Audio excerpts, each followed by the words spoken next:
लाचार पाकिस्तान, कमजोर Pakistan.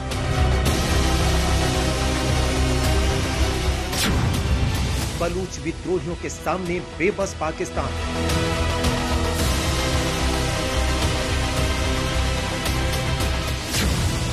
Suicide attack में मारे गए 7 जवान।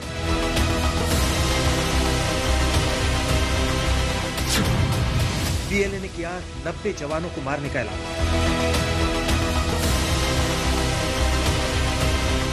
बड़ी बड़ी बातें और बड़े बड़े दावे करने वाली पाकिस्तानी आर्मी बलूच के विद्रोहियों के सामने बेबस नजर आ रही है। जिस पाकिस्तान आर्मी पर हर पाकिस्तानी को सुरक्षा देने की जिम्मेदारी है, उसके अपने जवान बलूच लड़ाकों के हमले में जान गंवा रहे हैं। क्या सच में नियंत्रण खो चुकी है पाकिस्तान आर्मी? क्या है हमले का सच? इस खास शो में आपको दिखाएंगे बलूचिस्तान में हमले का हर अपडेट और रक्षा जानकारों का विश्लेषण।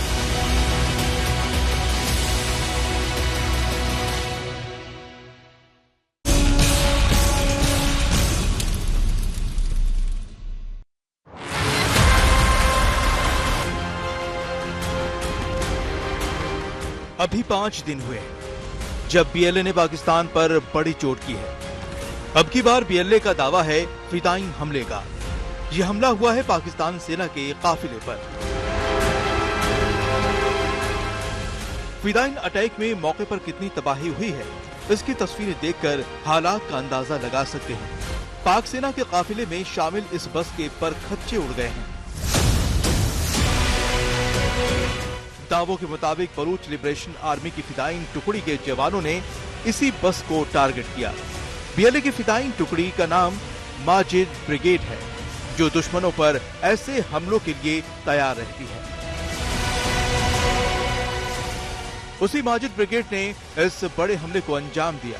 जानकारी के मुताबिक माजिद ब्रिगेड के जवानों ने एक गाड़ी में आईईडी विस्फोटक लादे और पाकिस्तान सेना के काफिले को हिट कर दिया। यह हमला उस वक्त हुआ जब पाकिस्तान फौज का काफिला क्वेटा से ताफ्तान की तरफ बढ़ रहा था। पाकिस्तान सेना के काफिले में 7 बसें शामिल थीं, 2 अन्य गाड़ियां भी मौजूद थीं। तभी क्वेटा से करीब 150 किलोमीटर की दूरी पर नोशकी में ये फिदाइन अटैक हुआ। बीएलए के मुताबिक आईईडी लदी उनकी गाड़ी की टक्कर एक बस से हुई। टक्कर होते ही वहां तबाही मच गई। बीएलए की माने तो इस फिदाइन हमले में 90 पाक सैनिक मारे गए। हाल के वर्षों में बीएलए के तेवर काफी उग्र हैं। आज पाक सेना के काफिले पर हमला हुआ है। 5 दिन पहले ही बीएलए के लड़ाकों ने क्वेटा से ही पेशावर जा रही एक पैसेंजर ट्रेन को कब्जा कर लिया और उसमें सवार लोगों को बंधक बना लिया। बीएलए का दावा था कि उस ट्रेन में मौजूद 214 बंधकों को उनके लड़ाकों ने मार दिया। वहीं पाकिस्तान सेना ने दावा किया कि उसके 28 सैनिक मारे गए। ट्रेन संकट को लेकर बीएलए और पाकिस्तान ने अपने अपने दावे किए, लेकिन एक बार फिर बीएलए ने पाकिस्तान सेना को टारगेट कर चेतावनी दे दी है कि वो रुकने वाले नहीं। पाक सेना के काफिले पर फिदाइन हमले को लेकर पाकिस्तान ने दोपहर तक 7 की मौत की पुष्टि की है, जबकि 21 के जख्मी होने की बात कही है।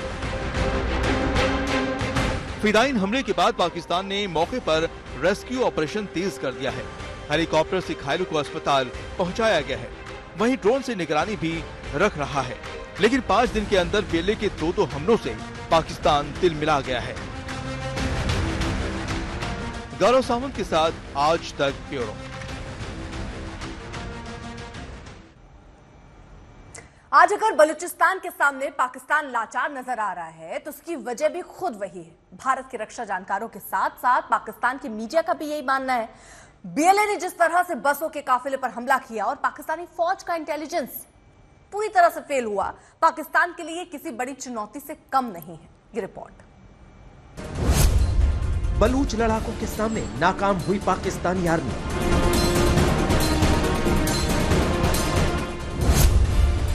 अपने ही बुने जाल में फंस गई पाकिस्तानी आर्मी। अपने जवानों की मौत के बाद अब क्या मुंह दिखाएगी पाकिस्तान की आर्मी? ज्यादा वक्त नहीं हुआ जब सब कुछ कंट्रोल में कर लेने का दावा किया था पाकिस्तान की आर्मी ने।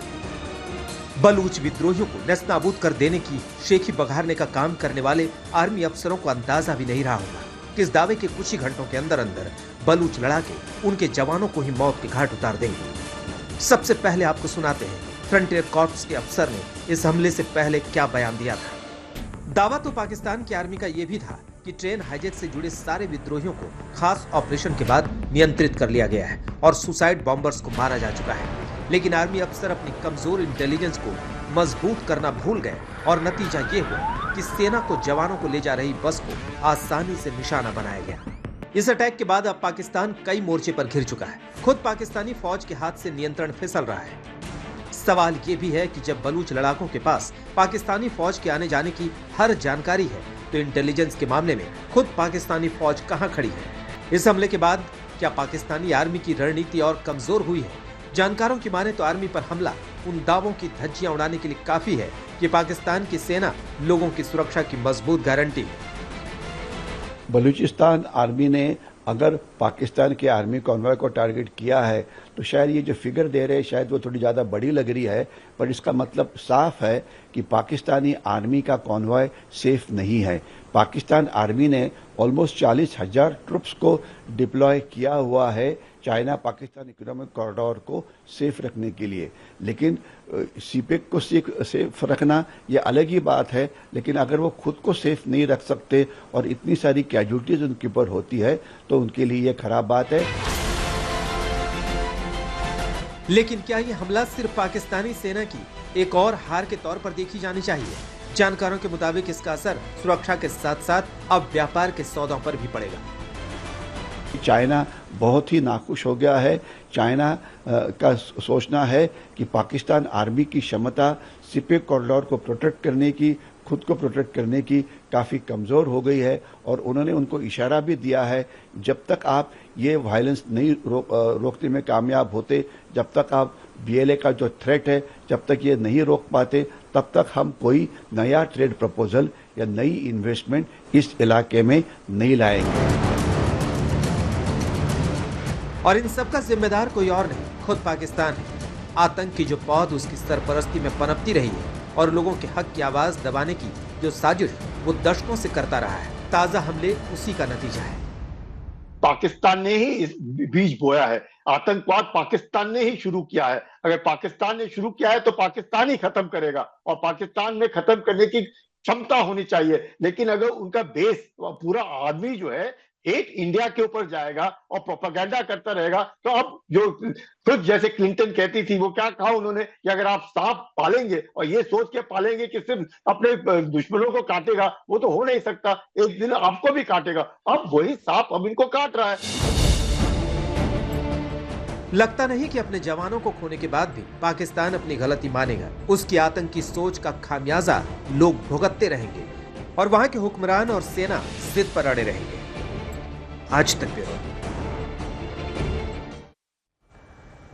आखिर ऐसी कौन सी वजह है जिससे बलूचिस्तान को पाकिस्तान और उसकी फौज से इतनी नफरत हो गई है? दरअसल पिछले 78 सालों से जुल्म झेलता आ रहा बलूचिस्तान अब आर पार की लड़ाई चाहता है।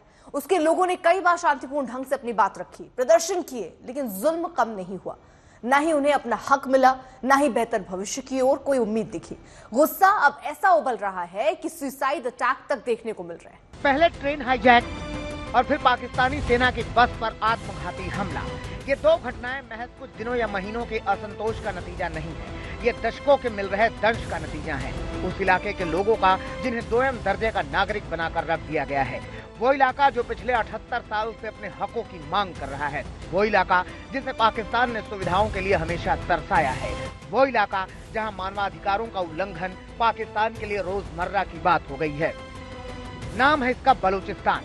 भौगोलिक तौर पर पाकिस्तान का हिस्सा, लेकिन सामाजिक तौर पर पाकिस्तान ही इसका सबसे ज्यादा शोषण करता रहा है।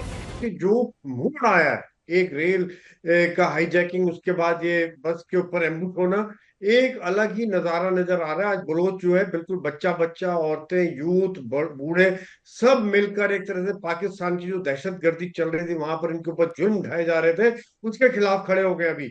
अभी वो वतन, इतनी ज्यादा वतन परस्ती जिसको कहे बलूचिस्तान के लिए, वो आ गई है, क्योंकि मरने से नहीं घबरा रहे। यहाँ के संस्कृति को हमेशा हमेशा के लिए मिटाने की कोशिश की गई।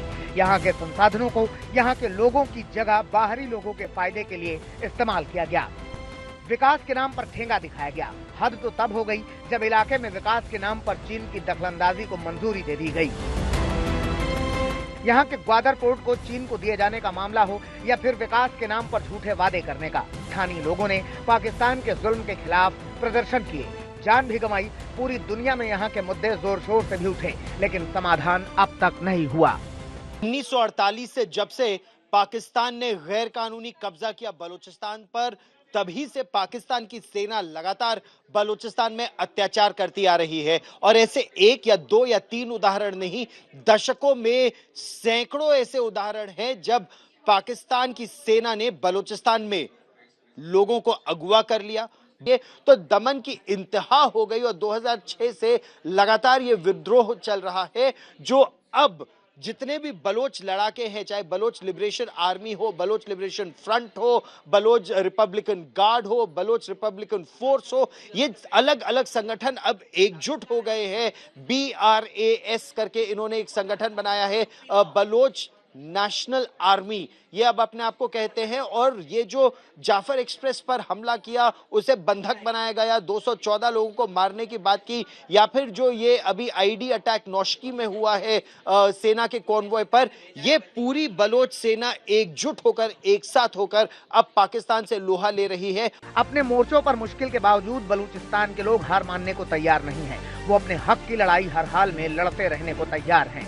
पाकिस्तान के जुल्म और ज्यादतियों के खिलाफ लड़ाई लड़ रहे बलूचिस्तान के लोग आजादी चाहते हैं। ये उनके संघर्ष का ही नतीजा है कि खुद पाकिस्तानी आर्मी की मुश्किलें अब बढ़ती जा रही हैं।